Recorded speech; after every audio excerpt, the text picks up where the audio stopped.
Hello guys नमस्कार म उहाँलेको पाले यहाँहरूलाई फेरि एकचोटि यस बुद्ध शान्ति 6 र 7 मा अवस्थित यस लामो यानि कि नेपालको तेस्रो लामो झोलुङ्गे पुलमा आइसकेको छु। यहाँलाई फेरि एकचोटि अपडेट गराउन चाहे तपाईहरुलाई।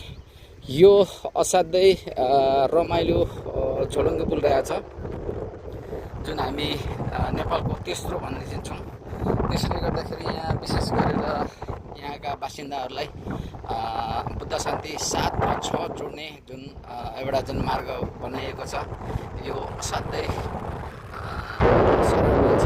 त्यसले गर्दाखेरि वर्षौंदेखि यस स्थानमा यहाँका जनताहरू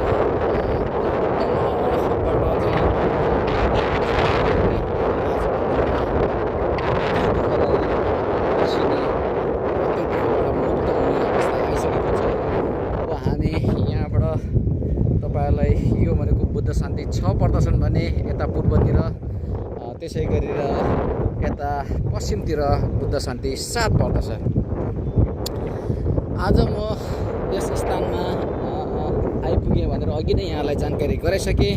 यहाँ तल रहेको चाहिँ खोला देख्नुहुन्छ, यो असाध्यै चञ्चल र स्वच्छ खोला रहेको छ जुन हामी यहाँलाई क्यामेरा मार्फत देखाइरहेको छौँ भने यहाँका डाँडा काँडाहरू पनि असाध्यै सौन्दर्य रहेको छन् भने माथि देखिएका डाँडा चाहिँ हाम्रो इलाम जिल्ला पर्दछन् भने यहाँदेखि अलिकता मास्तिर हामी लगभग 2 किलोमिटर मास्तिर गयौँ भने हाम्रो गौडा भन्ने स्थानमा पुग्न सक्छौँ, जहाँ यहाँका स्थानीय पर्यटकहरूको लागि असाध्यै रमाइलो ठाउँ रहेको छ।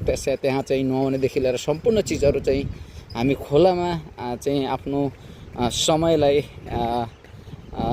चाहिँ सदुपयोग गर्न सक्छौँ र साथै आफ्नो परिवारहरूलाई पनि ल्याएर गर्मीको सिजनमा, विशेष गरेर गर्मीको सिजनमा हामीले त्यस स्थानलाई हामी आफ्नो भरपुर मजा लिन सक्नेछौँ।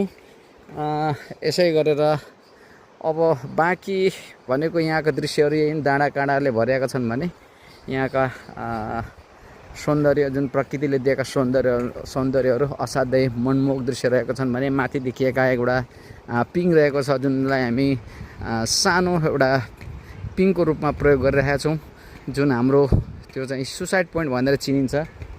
जुन यहाँले सुसाइड पोइन्ट भनेर चाहिँ सुनिराख्नु भएको छ भने यसै स्थानमा पर्दछ।